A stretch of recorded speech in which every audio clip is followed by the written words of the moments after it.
जी हाँ प्यारे बच्चों, आज की ये स्पेशल वीडियो क्लास 12th का आपका जो फिजिकल एजुकेशन का सब्जेक्ट है यानी कि शारीरिक शिक्षा का आपका जो प्री बोर्ड का एग्जाम होने वाला है बच्चों, इसी की तैयारी के लिए इस वीडियो में हम लेके आए हैं एक और most important sample question paper को, और वो भी कंप्लीट सॉल्यूशन के साथ। जी हाँ प्यारे बच्चों, कल आपका फिजिकल का जो प्री बोर्ड एग्जाम होने वाला है, इसी की तैयारी के लिए हम अपना तीसरा और मोस्ट इंपॉर्टेंट सैंपल पर इस वीडियो में लेके आए हैं बच्चों।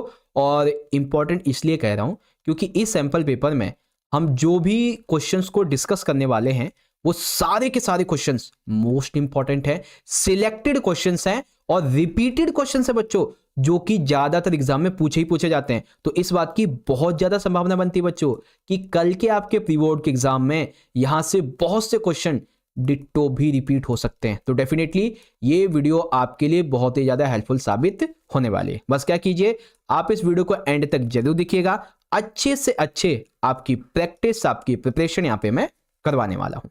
ठीक है, तो चलो बच्चों शुरू करते हैं। पहले पेपर का पैटर्न देखेंगे तो पेपर 3 घंटे का रहेगा, 70 नंबर का आने वाला है।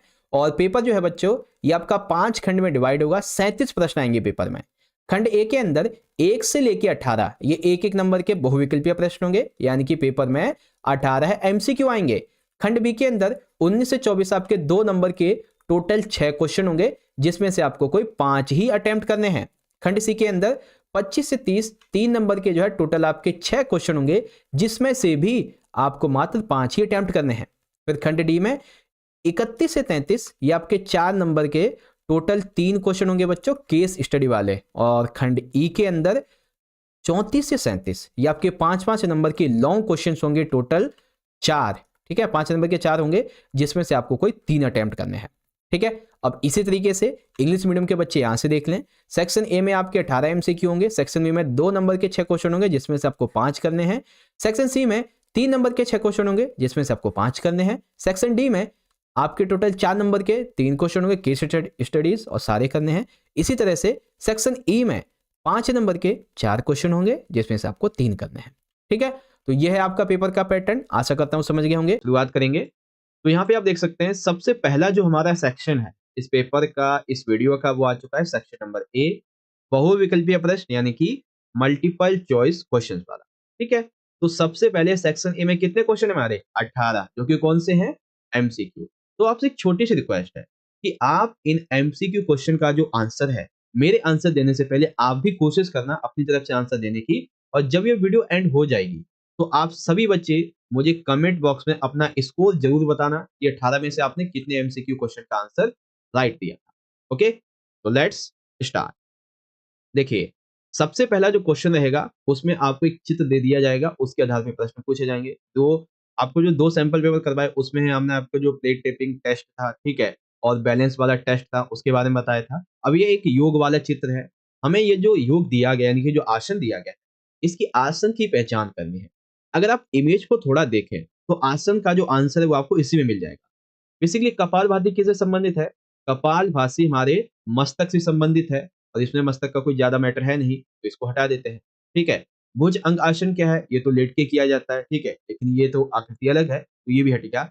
अब वक्रासन और उष्ट्रासन, इसमें से कोई एक हो सकता है। तो अगर आप इस योग की मुद्रा को देखें, ठीक है, यानी कि आसन की मुद्रा को देखें, तो यहाँ पे जो आधा शरीर है वो उल्टा हो चुका है ना? तो इसको हम क्या बोलेंगे? इसको बोलते हैं उष्ट्रासन। ठीक है, तो ऑप्शन नंबर सी। इसीलिए मैंने आपसे बच्चों कई बार कहा है कि क्वेश्चन का जो कई बार आंसर होता है ना, वो आपको क्वेश्चन के अंदर ही मिल जाता है। ओके, चलिए, अब जो बच्चे दृष्टिबाधित हैं उनके लिए दिया गया है, आपके लिए भी है। ऐसे व्यक्ति को क्या बोलते हैं जिसका शरीर मोटा होता है? ठीक है, तो शेल्डन के द्वारा व्यक्तित्व के जो 3 सिद्धांत दिए गए हैं, मेसोमॉर्फी, एक्टोमॉर्फी और एंडोमॉर्फी, इन तीनों में से ऐसे व्यक्ति कौन है जिनका शरीर मोटा होता है? ठीक है, तो उनका नाम क्या था जो सबसे आखिरी में आते थे? आखिरी में कौन आते हैं? आखिरी में आते हैं एंडोमॉर्फिक लोग। ठीक है, ऑप्शन नंबर सी आपका करेक्ट है। चलिए आगे बढ़ेंगे, तो यहाँ पे देखेंगे आपका ऑप्शन सी ये वाला राइट है, और यहाँ पे ऑप्शन सी ये वाला। चलिए, क्वेश्चन नंबर सेकंड। जब भी कोई खेल खेला जाता है, ठीक है, यानी कि जब भी स्पोर्ट ट्रेनिंग होती है, तो खेल प्रशिक्षण की सबसे छोटी अवधि को हम क्या बोलते हैं? ठीक है, अब देखो, छोटी जब अवधि की बात हो गई है तो आंसर यहीं पे छुपा हुआ है। छोटी अवधि यानी कि बहुत ही माइक्रो की चीज बात, बहुत ही छोटी से छोटी बात होगी, है ना। तो ये होता है माइक्रो साइकिल। ठीक है, क्या होता है ये माइक्रो साइकिल। तो क्वेश्चन को आप बड़े ध्यान से पढ़ें, आंसर आपको मेन मेन उसी में मिलेगा। ओके, अब देखिए क्वेश्चन नंबर 3 आ चुका है हमारा। इसमें पूछा गया है एससीआई खेलो इंडिया फिटनेस टेस्ट, जो कि 5 से 8 वर्ष आयु के बच्चों के लिए होते हैं। ठीक है, यानी कि जो तीसरी से 1 से तीसरी क्लास में होते हैं बेसिकली। तो इनके लिए कौन सा टेस्ट शामिल नहीं है। ठीक है, अगर ध्यान से देखें तो इसमें एक तो है शरीर भार सूचकांक यानी कि बीएमआई, फिर 50 मीटर गति प्रशिक्षण, फ्लेमिंगो बैलेंस टेस्ट, तो ये तो होता है, प्लेट टिपिंग टेस्ट ये भी होता है। ठीक है, लेकिन ये जो दिया गया ना 50 मीटर गति प्रशिक्षण, क्या ये हम जो 5 से 8 साल के बच्चे होते हैं इनको हम दौड़ाते हैं इतनी दूर? नहीं दौड़ाते, है ना। तो बी वाला यहाँ पे आंसर हो जाएगा। ओके, चलिए अब है क्वेश्चन नंबर हमारा 4। ये एक ऐसा प्रश्न है जिसमें से आपको एक 3 नंबर का कह लो या फिर 2 नंबर का कह लो क्वेश्चन भी पता चलेगा। जैसे बच्चों, भारत जो है वो विश्व की मधुमेह की राजधानी बनता चला जा रहा है, यानी कि भारत जो है वो वर्ल्ड लेवल पे डायबिटीज की कैपिटल बनता बनता चला जा रहा है। ऐसे क्या कारण है भारत में कि जो मधुमेह है वो बढ़ रहा है। ठीक है, क्या भारत में जो लोग हैं उनकी जो जीवन अवस्था वो गतिहीन है, यानी कि वो परिश्रम नहीं करते हैं ज्यादा। ठीक है, भारत के लोगों को बहुत ज्यादा बीमारियां लगी हैं इसलिए उनको मधुमेह हो जाता है, या फिर भारत के लोग अत्यधिक मोटे हैं, बहुत ज्यादा तनाव में रहते हैं, चिंतित रहते हैं। क्या ये सारे रीज़न मधुमेह के हो सकते हैं? जी हाँ, मधुमेह की ये सारे रीज़न हो सकते हैं। तो अब आपसे पेपर में पूछा जाए, मधुमेह के कुछ रीज़न लिखिए, क्या कारण है मधुमेह होने के? तो आप बता देंगे आसानी से, ये कारण है। वेल, ऑप्शन नंबर आपका डी बिल्कुल यहाँ पे करेक्ट है। ठीक है बच्चों? आ रहा है ना अच्छे से समझ में? चलिए, अब यहाँ पे आता है क्वेश्चन नंबर हमारा 5। अब इसमें देखिए आपको 4 बातें एक बार में बतानी है। ठीक है? किसके बारे में? जो पैरालंपिक्स गेम्स होते हैं, इसके बारे में। ओके? तो पैरालंपिक गेम्स के बारे में हमें पढ़ना है आगे। तो पैरालंपिक्स गेम्स की जो शुरुआत है ये 1948 में हुई थी, बिल्कुल सही बात है। पैरालंपिक्स गेम की शुरुआत का श्रेय जाता है सर लुडविन गटमैन को, तो ये बात भी बिल्कुल सही है। पैरालंपिक्स गेम्स का जो आयोजन है वो आईओसी करती है प्रत्येक 4 वर्ष में, तो ये दोनों ही बातें सही है। आईओसी करती है कितने वर्ष में? 4 वर्ष में। ठीक है, इसके अंतर्गत 10 प्रकार के खेल शामिल किए गए हैं, ये बात भी बिल्कुल सही। तो अब आप बताओ इसमें से कौन सा राइट होगा? इसमें पहला, दूसरा, तीसरा और चौथा ये सारे ही सही हो। तो ऑप्शन नंबर सी हमारा यहाँ पे बिल्कुल करेक्ट है। ठीक है बच्चों, इसी प्रकार से इंग्लिश में है। तो पैरालंपिक्स गेम्स के बारे में आपका यहाँ पे ये पहला, दूसरा, तीसरा, चौथा सभी सही है। ऑप्शन सी एकदम करेक्ट है। ओके, चलिए अब क्वेश्चन नंबर हमारा 6 दिया गया है कि जो बौद्धिक अक्षमता होती है इसका मुख्य कारण क्या होता है। यानी कि अगर कोई बच्चा जो बौद्धिक रूप से अक्षम है किसी भी मामले में, तो उसका सबसे बड़ा कारण क्या है? क्या वो सही से उसको टीकाकरण नहीं लगा होगा?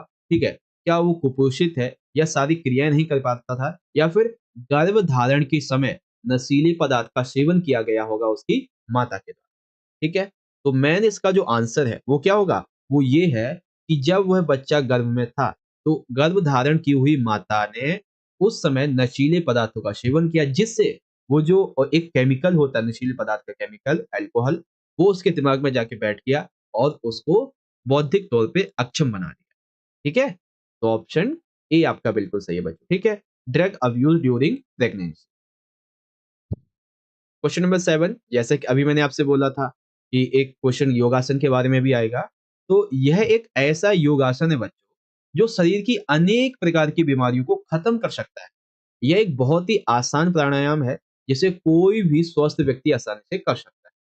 ठीक है, तो उस आसन का नाम है बच्चों कपाल भाती। क्या नाम है? कपाल भाती। ऑप्शन नंबर आपका बी बिल्कुल करेक्ट है।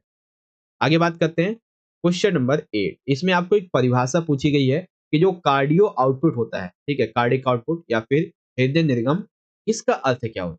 क्या इसका अर्थ ये है कि प्रत्येक धड़कन पर हृदय के द्वारा निकलने वाला रक्त, या फिर व्यायाम की तीव्रता के दौरान प्रति मिनट निकलने वाला रक्त, या फिर प्रत्येक घंटे में निकाला गया रक्त, या फिर रक्त की वह मात्रा जो प्रति मिनट हृदय द्वारा निकाला जाता है। कौन सा है कार्डिक आउटपुट? ये आउटपुट है रक्त की वह मात्रा जो कि प्रति मिनट हृदय द्वारा निकालता है। ठीक है, amount of blood ejected by the heart पर minute is the called cardiac output. ठीक है, ऑप्शन नंबर डी आपका करेक्ट है। ओके बच्चों, चलिए, अब क्वेश्चन नंबर 9 आ चुका है, जिसमें हमें मिलान दे दिया गया है और इस मिलान को करना बहुत ही आसान है। अगर आप थोड़ा ध्यान से समझें तो सारी चीजें बहुत आसान है। ठीक है, देखिए यहाँ पे दिया गया है हमें, एक तरफ चोट है, ठीक है, और एक तरफ उसका रीजन है। ओके, तो सबसे पहले देखते हैं क्या दिया गया है, रगड़। रगड़ क्या है भाई? रगड़ एक प्रकार की कोमल उत्तक चोट है। क्या ये? कोमल उत्तक चोट। तो पहले का हमारा हो गया यहाँ पे बी। फिर कच्चा अस्थिभंग क्या होता है? कच्चा अस्थिभंग होता है अस्थि की चोट। ठीक है, तो दूसरे का हमारा हो गया डी। उसके बाद कंधे के जोड़ का विस्थापन क्या होता है? ये होती है जोड़ की चोट, है ना? तो तीसरे का हो गया हमारा ए। फिर अब पुष्टि में कमी, तो ये होता है खेल चोट का कारण। जब पुष्टि में कमी होती है तो ये खेल चोट का कारण बनता है। तो चौथे का हमारा हो गया यहाँ पे सी। अब आप देखो, जिसमें पहले का बी दिया है तो ये रहा पहले का बी, और एक ये जिसमें दूसरे का डी है, ये रहा। सी वाला ऑप्शन आपका बिल्कुल सही हो जाएगा। ठीक है, बहुत अच्छे समझ में आ रहा होगा आप सभी को। आगे बात करेंगे, तो मैच दी फॉलोइंग। तो रबर जो है वो क्या है? ये एक प्रकार का सॉफ्ट टिश्यू इंजरी है। लो फ्रैक्चर क्या है? ये बोन इंजरी है। डिसोसिएशन ऑफ शोल्डर जॉइंट क्या है? जॉइंट इंजरी है। Lack of confirmation it is cause of sports injury. तो ऑप्शन नंबर सी आपका करेक्ट है। ठीक है बच्चों, अब आता है यहाँ पे क्वेश्चन नंबर 10, जिसके अंदर दिया गया है हमें अभिकथन। अभिकथन कहता है कि चलते समय, खड़े होते समय जो पैर होता है, यानी कि हमारे पैर का जो नीचे वाला भाग होता है जो धरती को स्पर्श करता है, इसमें दर्द होना अथवा पैर की लंबी चाप का खत्म होना, ये सभी चपटे पैरों के लक्षण हैं। यानी कि नॉर्मल हमारा जो पैर है जब हम जमीन पे रखते हैं तो उसमें खाली जगह थोड़ी सी बच जाती है, लेकिन ये चपटे पैर कैसे होते हैं जिसमें जगह नहीं बचती, पूरा पैर चप जाता है। ठीक है, जिससे दर्द होता है। अब कारण इसका क्या है? मांसपेशियां और हड्डियां कमजोर होंगी आपके पैरों की। ठीक है, आपका वेट बहुत ज्यादा होगा, या फिर आप बहुत ज्यादा मोटे होंगे, या फिर आपको पोषण के शिकार होंगे, तो इन सभी की वजह से ये चपटे पैर होते हैं। जी हाँ, ये सारी बातें। तो अभिकथन में चपटे पैर क्या लक्षण क्या है ये बताया गया, और कारण में आखिर ऐसा होता क्यों होता है ये बता दिया गया। दोनों बातें बिल्कुल सही है और व्याख्या भी है। तो क्या बोलेंगे? अभिकथन ए आर दोनों सही है और आर ए की सही व्याख्या करता है। ठीक है बच्चों, चलिए अब इंग्लिश में देख लेंगे। तो असर्शन ठीक है, रीजन भी ठीक है, और ये इसकी सही व्याख्या भी करता है।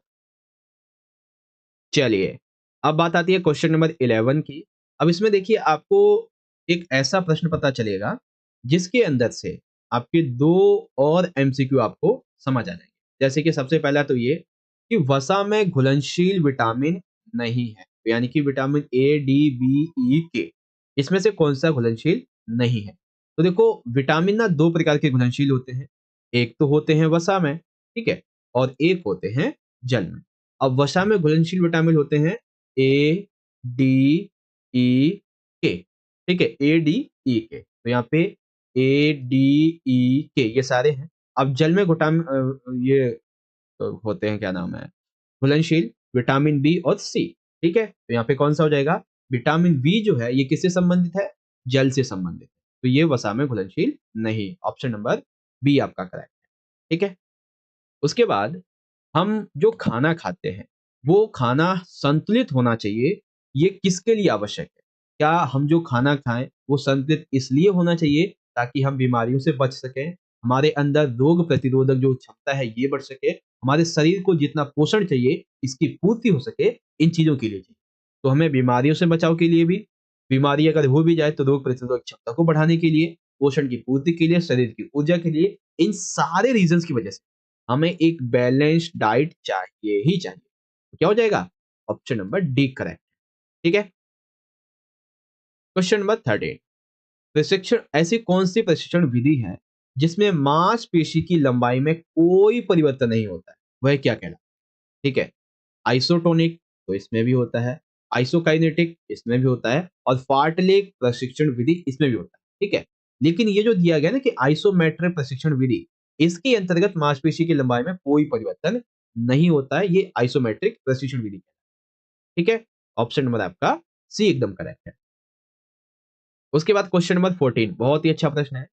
जब भी दो वस्तुओं की सतह संपर्क में आती है और उनके बीच सापेक्ष गति का प्रयास, मतलब उनके बीच सापेक्ष गति का प्रयास तो किया जाता है, परंतु सापेक्ष गति हो नहीं पाती, इससे उत्पन्न होने वाले बल को क्या कहते हैं? सिंपल सी बात है, मान लेते हैं ये एक सतह है, ठीक है, ये एक टेबल है और इस प्रकार से इस टेबल पे ये बॉल रखी हुई है, ठीक है। अब हमने तो क्या किया, इस बॉल को जो है वो गति देने का प्रयास तो किया, लेकिन वो गति पूरी हो नहीं पाई, ठीक है। अभी वो उसी मात्रा में है। तो ऐसे टाइम पे जो बल लगेगा वो कैसा होगा? रोलिंग होगा? रोलिंग तो नहीं होगा क्योंकि बॉल लुढ़की नहीं है। स्लाइडिंग होगा? नहीं होगा। द्रव्य घर्षण नाम का कोई घर्षण नहीं होता। तो ये रहेगा स्थिर घर्षण, क्योंकि अभी बल क्या है, वो स्थिर है अभी, ठीक है। तो ऑप्शन नंबर आपका ए हो जाएगा, स्टैटिक फ्रिक्शन। चलिए, क्वेश्चन नंबर 15 आ जाता है, सामान्य बॉडी मास इंडेक्स की सीमा क्या है? अब मैं आपसे एक क्वेश्चन पूछूंगा, ठीक है। आपको जो क्वेश्चन अभी मैं पूछूंगा उसका आंसर मुझे कमेंट में बताना, ठीक है। सबसे पहले तो सामान्य बॉडी मास इंडेक्स जो है, इसकी सीमा क्या होती है? तो इसकी सीमा होती है भाई 18.5 किलो से, ठीक है, 25.5, इतनी होती है इसकी सीमा। मतलब 18.5 से 25 इतनी होती है, ठीक है। अब मैं आपसे ये पूछता हूँ, ये 30 से लेके जो 34 है, ये बीएमआई के इंडेक्स के अकॉर्डिंग किस सीमा के अंतर्गत आता है? कौन सी ऑब्जेक्टिव के अंतर्गत आता है? ठीक है, किसके अंतर्गत आता है? इस क्वेश्चन का आंसर सारे बच्चे मुझे कमेंट करके जरूर बताएंगे। जिसका राइट कमेंट होगा उसको मैं पिन कर दूंगा और हार्ट कर दूंगा, ठीक है। तो नॉर्मल बॉडी मास इंडेक्स कितना होता है? 18.5 से 25। चलिए, अब क्वेश्चन है 16, लड़कियों में या फिर महिलाओं में जो मासिक रजोरोध है, इसका कारण कौन सा नहीं है? ठीक है, तो सबसे पहला तो ये कि हार्मोन्स में असंतुलन तथा आहार में अनियमितता। अच्छा देखो, यहाँ पे आपका एक 3 नंबर का या फिर 2 नंबर का क्वेश्चन भी कंप्लीट होगा। क्या आपसे अगर पेपर में पूछा जाए कि मासिक रजोरोध होने के क्या क्या कारण होते हैं, ये समझिए, तो आप बता देंगे हार्मोन्स का असंतुलन होना, और उस हार्मोन का क्या नाम होता है? उसका नाम होता है एस्ट्रोजन, ठीक है। एस्ट्रोजन, ये हार्मोन्स होता है, ठीक है। तो ये हार्मोन असंतुलित हो जाता है तब मासिक रजोरोध ज्यादा होता है। आहार में अनियमितता, यानी कि खाना जो है आप टाइम पे नहीं खाते, ये ऐसा होता है। साथ ही प्रजनन तंत्र में गड़बड़ियां, ये भी होता है, एवं हार्मोन्स में असंतुलन और अनियमित मासिक धर्म, इसकी वजह से भी। लेकिन क्या जब हार्मोन संतुलित होंगे और नियमित तौर पे मासिक धर्म आएगा, ठीक है, 25 से लेके 30 दिन के अंदर या 35 दिन के अंदर, तो क्या मासिक रजोरोध होगा? नहीं होगा। यानी कि यही जो है वो इसका कारण नहीं है, ठीक है। तो मासिक रजोरोध के कारण में कौन सा शामिल नहीं है? तो डी वाला। और कौन सा शामिल है? तो ये एबीसी। तो इस प्रकार से आपका क्वेश्चन भी कंप्लीट हो गया, एमसीक्यू। तो यहाँ पे ऑप्शन डी हो जाएगा। उसके बाद, अच्छा ये तो अभी मैंने आपको बता ही दिया जस्ट। अब महिलाओं तथा किशोरियों में प्रत्येक दिन के अंतराल में मासिक धर्म मतलब कब कितने टाइम पे आता है? तो 21 से 35 दिन। मैं आपको 25 बता रहा था अभी, 21 से 35 दिन होता है, ठीक है। Option C. अब क्वेश्चन नंबर 18 है, बहुत ही सिंपल सा क्वेश्चन है। नियोजन, इट मींस प्लानिंग से आप क्या समझते हैं? तो प्लानिंग आप में क्या करते हैं? प्लानिंग में आप ये करते हैं ना कि आप जैसे आप अपने एग्जाम की प्लानिंग करते हैं कि हम तैयारी कैसे करें, तो आप ये देखते हैं कि तैयारी करने के लिए सबसे पहले आपको क्या करना होगा, ठीक है। उसके बाद में आप इसे आपने सोच लिया आपको क्या करना है, फिर उसको एग्जीक्यूट कैसे करेंगे, एग्जीक्यूट कैसे करेंगे, उस टाइम पे क्या क्या प्रॉब्लम आएंगी आप उसको सोचते हैं, फिर प्रॉब्लम को कैसे सॉल्व किया जाएगा, इन सारी चीजों को करते हैं। और इन सभी में कितना टाइम लगेगा, कितना मनी लगेगा, ठीक है ना, कितने हमें संसाधन चाहिए होंगे, ठीक है। तो ये सारी चीजें आप तय करते हैं। ये इसके किसके अंतर्गत है? प्लानिंग के अंतर्गत। तो क्या होगा कि आप क्या करना चाहते हैं वो सब कुछ पहले से ही तय कर लेना, आने वाली समस्याओं को पहले से ही सुलझा लेना, इसी को नियोजन बोला जाता है। तो ऑप्शन नंबर आपका ए बिल्कुल ही करेक्ट हो जाएगा, ठीक है।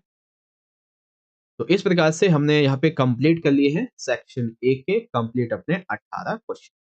अच्छा, अब यहाँ पे आप सभी ने ये जो 18 एमसीक्यू अभी-अभी किए, ठीक है? आप सभी ने मुझे कमेंट बॉक्स में बताना है कि इन 18 एमसीक्यू में से आपने कितने एमसीक्यू का सही आंसर दिया, ठीक है? और कोई भी बच्चा चीटिंग नहीं करेगा बिल्कुल भी, ठीक है? सारे अपने अपने हिसाब से बताएँगे कि आपने कितने का सही किया। ओके? चलिए, ये तो बहुत आगे पहुँच गया। अच्छा, अब यहाँ पे आ जाता है हमारा अगला सेक्शन, सेक्शन नंबर बी, जिसमें होंगे अति लघु उत्तरीय प्रश्न, यानी कि very short answer type question, 2-2 number के 19 से 23। आ जाइए समझते हैं।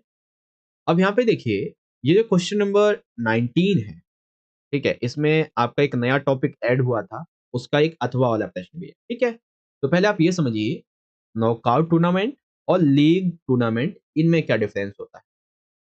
ओके, तो देखिए, नॉकआउट टूर्नामेंट क्या होते हैं? इस प्रकार की प्रतियोगिता में, यानी कि इस प्रकार के टूर्नामेंट में जो टीम हार गई एक बार खेलने पर, वो टीम फिर पूरी तरीके से बाहर हो जाती है, और जो टीम जीतती है वही टीम आगे जाती है। ठीक है, यानी कि नॉकआउट टूर्नामेंट में क्या होता है, जैसे मान लेते हैं 10 टीमें हैं, इन 10 टीमों में से टीम नंबर 9 और टीम नंबर 8 का मैच हुआ, इसमें से अगर ये 8वीं हार गई तो ये उस पूरे टूर्नामेंट से बाहर हो जाए। ठीक है, जो जीतेगा वही आगे जाता चला। फिर आते हैं लीग टूर्नामेंट। लीग टूर्नामेंट में भाग लेने वाली प्रत्येक टीम को दूसरी टीम के साथ एक बार मैच अवश्य खेलने को मिलता है। ठीक है, जैसे क्रिकेट में। ठीक है, विजेता टीम विजेता जो टीम है वो हार जीत से प्राप्त होने वाले अंकों के आधार पर घोषित होती है, यानी कि उसने हर एक टीम में से कितनों कितनों को हराया। ठीक है, उसी आधार पर विजेता तय किया। तो नॉकआउट में क्या होता है, जैसा कि नाम से ही पता चल रहा है, नॉकआउट यानी कि एक बार अगर हार गए तो टूर्नामेंट से बाहर। और लीग में क्या होता है, लीग टूर्नामेंट में कि आपको मौका मिलेगा सबसे खेलने। ठीक। दूसरा है स्वास्थ्य दौड़ें किसे कहते हैं, तो स्वास्थ्य दौड़ें ध्यान से पढ़िए। देखिए, स्वास्थ्य दौड़ें क्या होती हैं, इन दौड़ों का आयोजन स्वास्थ्य विभाग, खेल विभाग या फिर कोई बड़े बड़े जो सामाजिक संगठन होते हैं ये करते हैं, जिसका मूल उद्देश्य होता है राष्ट्र में स्वास्थ्य के स्तर में वृद्धि करवाना। यानी कि इन दौड़ों के माध्यम से वो लोगों को संदेश देना चाहते हैं कि हमें स्वस्थ रहना चाहिए, और जो एथलीट इसमें भाग लेते हैं वो स्वयं भी स्वस्थ रहते हैं और संदेश भी देते हैं। ठीक। अगला, इन दौड़ों के लिए एक विशेष प्रकार की विधि होती है और समय जो है वो बहुत पहले निर्धारित कर लिया जाता है, ताकि जो भी यहाँ पे एथलीट भाग लेना चाहता है उसका पंजीकरण वगैरह किया जा सके इस चीज के लिए। ठीक है, इसमें कोई आयु सीमा निर्धारित नहीं होती है, लेकिन हाँ, कुछ स्वास्थ्य संबंधी सावधानियां जरूर होती है। अगर आप किसी प्रकार के विकार से या फिर किसी प्रकार की बीमारी से ग्रस्त है तो आपको ये नहीं करना चाहिए, बाकी किसी भी आयु का व्यक्ति इन स्वास्थ्य दौड़ों में भाग ले सकता है। ठीक है, तो ये होती है स्वास्थ्य दौड़ें। ओके, कॉन्सेप्ट एकदम क्लियर है आपका ये वाला। चलिए, अब इन्हीं दोनों क्वेश्चन को आप इंग्लिश में देखिएगा। Explain difference between knockout tournament and league tournament. तो नॉकआउट में क्या है और लीग में क्या है वो आप यहाँ से पढ़ सकते हैं। And what is called health run. ठीक है, हेल्थ रन यानी कि स्वास्थ्य दौड़ है किसको कहते हैं। तो ये रहा आपका कंप्लीट आंसर, आप यहाँ से पढ़ सकते हैं। ठीक है, चलिए, अब क्वेश्चन नंबर 20 आ जाता है। इसमें हमें एक परीक्षण दे दिया गया है जो कि है 50 मीटर स्टैंडिंग स्टार्ट परीक्षण। ठीक है, तो सबसे पहले ये समझो कि इस परीक्षण का उद्देश्य क्या होता है। तो इसका उद्देश्य होता है किसी धावक की गति को मापना। ठीक है, अब इसके लिए हमें आवश्यक सामग्री क्या चाहिए, तो सबसे पहले तो मापने की टेप चाहिए, 50 मीटर लेन, मापने के लिए सफेद चूना, जैसे रेसिंग लाइन नहीं होती वहां पे सफेद चूना जो पड़ता है वैसा चाहिए। जो रेस लाइन है वो एकदम साफ और समतल होनी चाहिए। एक स्टॉप वॉच चाहिए और रिकॉर्ड बनाने के लिए पेन और पेपर चाहिए, कितने मिनट में कितने सेकंड में पूरा किया वो सारी। प्रक्रिया क्या होती है, परीक्षण 50 मीटर से अधिक एक एकल स्प्रिंट चलाना शामिल है और दर्ज किए गए समय के साथ एक स्थिर स्थिति से दूसरे के सामने एक पैर से शुरू करना। टाइम कीपर टाइम लेना स्टार्ट करता है, वही परीक्षार्थी का स्कोर होता है। ठीक है, तो स्प्रिंट चलाना शुरू किया जाता है जिस टाइम पे, और वो कंप्लीट कैसे करता है वो सारी चीज इसमें शामिल होती है। ऑप्शन कह रहा हूँ यहाँ पे 20 आपका ये कंप्लीट हो गया। ठीक है बच्चों, चलिए, अब यहाँ पे आ जाता है इंग्लिश में। तो आपको इसको समझाना था 50 मीटर स्टैंडिंग स्टार्ट को, तो ये रहा आपका कंप्लीट आंसर। ओके, चलिए, क्वेश्चन नंबर 21। ये प्रश्न वैसे मैं आपको पहले करा चुका हूँ 2 नंबर में, फिर से इसको थोड़ा अच्छे से समझेंगे। प्रश्न हमारा ये है, बुढ़ापे के कारण शरीर में होने वाले किन्हीं 4 क्रियात्मक परिवर्तनों का उल्लेख कीजिए। तो कौन कौन से क्रियात्मक परिवर्तन होते हैं। वृद्धावस्था यानी कि बुढ़ापा, ये एक ऐसी अवस्था होती है जिसमें अंगों व तंत्रों की कार्य क्षमताओं में अत्यंत ही धीमी गति से गिरावट आती है। यानी कि जैसे जैसे आपकी एज बढ़ती जाएगी 40-50 के आसपास, उससे आगे बढ़ेगी, तो धीरे धीरे करके आपके अंग, आपके तंत्रों की जो कार्य क्षमता होती है, कार्य करने की क्षमता, ताकत, वो धीरे धीरे गिरती चली जाएगी। अब इसमें होता ये है, आपका जो अस्थि घनत्व है यानी कि आपका बोन मटेरियल, उसमें कमी होने लगती है। मांसपेशियों की प्रणाली, श्वसन प्रणाली, हृदय प्रणाली आदि जैसे शरीर की प्रणाली के कार्य करने की क्षमता कम होने लगती है। ठीक है, मांसपेशी प्रणाली आपकी सही से काम नहीं करती है, श्वसन प्रणाली अच्छे से काम नहीं करती है, हृदय प्रणाली अच्छे से काम नहीं करती है, आपके खाने पचाने की जो दर है वो भी कम हो जाती है, आपके बाल, दांत, इंद्रियां, इनकी क्षमता कम हो जाती है। तभी तो जो बूढ़े लोग होते हैं ना उनको बोलते हैं कि रतौंधी आ गई है, फिर कम दिखाई देता है। तो ऐसा इसी वजह से होता है। उनके लचीलेपन, उनकी गति, उनकी पावर, उनकी ताकत, उनकी स्ट्रेंथ, इन सभी शारीरिक क्षमताओं में भी कमी आती है। तो ये प्रश्न 3 नंबर में भी आ सकता है, तो आप इस तरीके से इसको याद करें। ठीक है, चलिए अब इसको इंग्लिश में देखते हैं। तो mention any 4 functional changes occurring the body due to the old age. तो क्या क्या होते हैं वो पॉइंट आप यहाँ से पढ़ सकते हैं। अगला जाता है क्वेश्चन नंबर 22। इसमें पूछा गया है हमसे सक्रिय लचक और अक्रिय लचक, इसमें आपको डिफरेंस बताना है। ठीक है, तो भाई सक्रिय लचक क्या होती है? बेसिकली ऐसी लचक जब बिना किसी बाहरी सहायता के शरीर के जोड़ों का अधिक दूर तक गति करने को सक्रिय लचक है।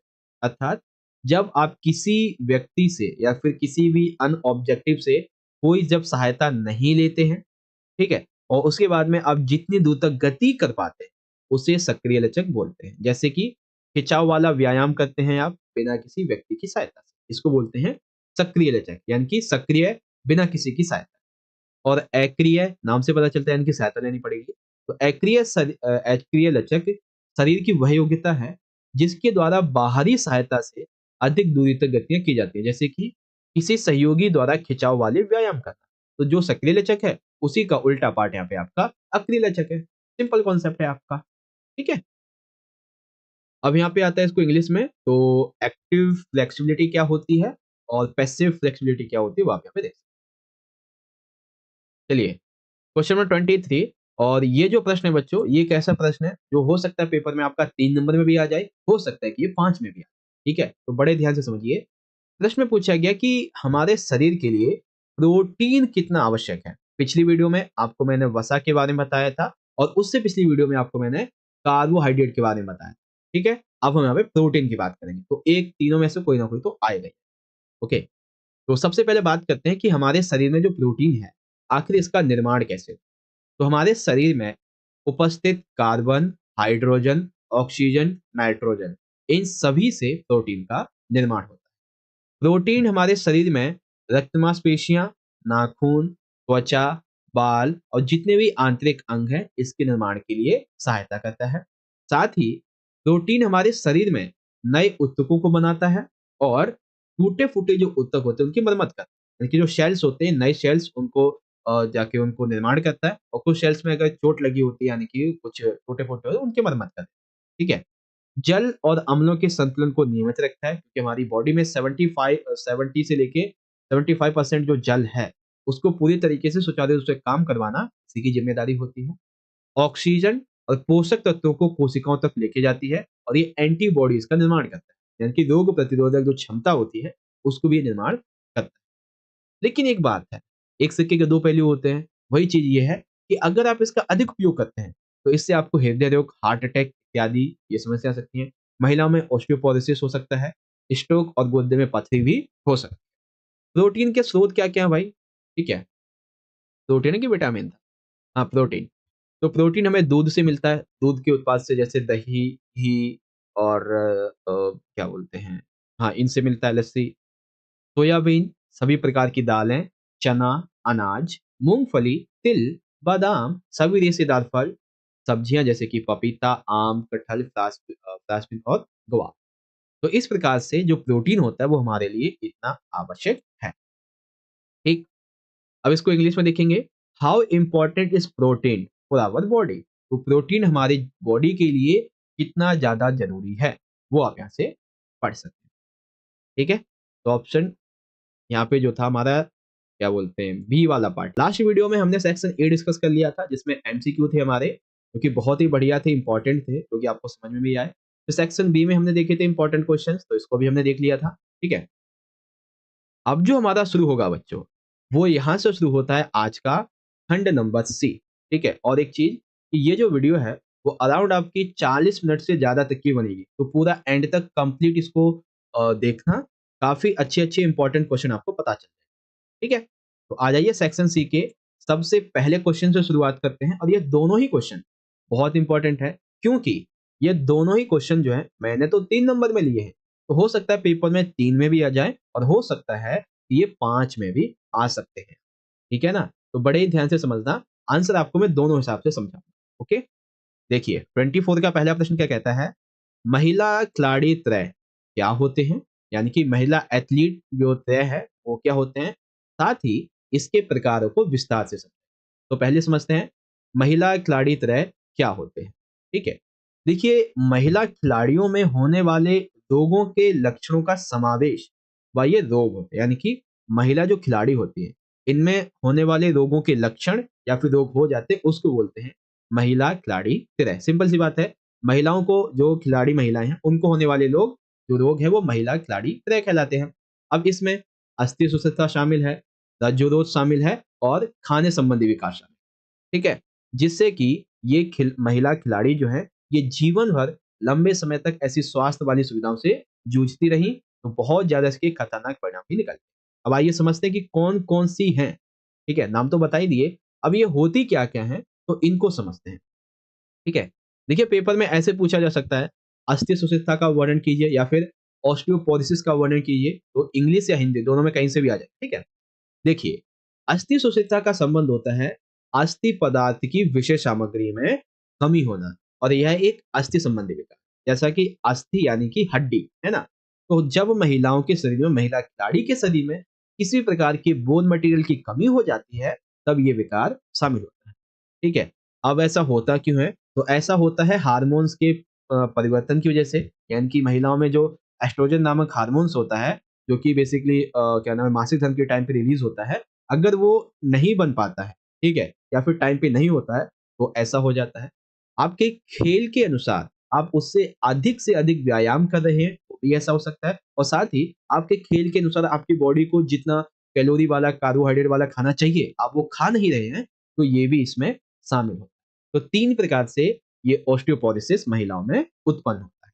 ठीक, उसके बाद में 2 और आ जाते हैं, जिसमें पहला है यानी कि रजोरोध, ठीक है, और फिर आएगा भोजन संबंधी विकार। ओके, देखिए, रजोरोध में क्या होता है, प्रजनन योग्य की जो महिलाएं हैं या फिर प्रजनन योग्य आयु वाली जो महिलाएं हैं, जब उनमें मासिक रक्तस्राव नहीं होता है या फिर अगर आता है, तो फिर कई महीने बाद आता है। जैसे कि नॉर्मली क्या होता है कि टाइमिंग होती है 21 से लेके 35 दिन की, ठीक है, अगर ये इससे पहले आ जाए या फिर इससे इसके बाद में आए या फिर आए ना 2-4 महीने तक, तब ऐसा होता है। ठीक है, इस समस्या का प्रमुख कारण क्या होता है, तीव्रता वाले व्यायाम करना या फिर आपके शरीर के अनुसार, आपकी बॉडी के अनुसार जितना कैलोरी वाला खाना आपको खाना चाहिए, आप वो नहीं लेते हैं। इसी वजह से मासिक धर्म में अनियमितता आती है। इसके 2 कारण होते हैं। एक तो 2 नहीं, मतलब और भी बहुत सारे कारण हैं इसके। खाने खान-पान की वजह से, आपके खेल के अनुसार आप गलत खाना खाते हैं। हार्मोन्स में बदलाव की वजह से, जो एस्ट्रोजन नामक था, वो मैंने अभी आपको बताया, ठीक है। मासिक धर्म में बहुत ज़्यादा ब्लड चला जाता है इसकी वजह से। साथ ही अधिक प्रशिक्षण तथा प्रतिस्पर्धा के कारण, इससे रजोरोग जो है वो बहुत ज़्यादा तेज़ी से फैलता है। फिर एक है भोजन संबंधी विकार। जब महिला खिलाड़ी जो है, वो सामान्य से अधिक मात्रा में भोजन कर ले या फिर जितना उसके शरीर को चाहिए, उससे कम भोजन करे, तब इसे भोजन संबंधी विकार कहते हैं। और ऐसा होता किस लिए है? क्योंकि ये एक प्रकार की मानसिक बीमारी है। अभी मैंने आपको 5 नंबर में 2 क्वेश्चन करवाए थे, पेपर नंबर 1 में।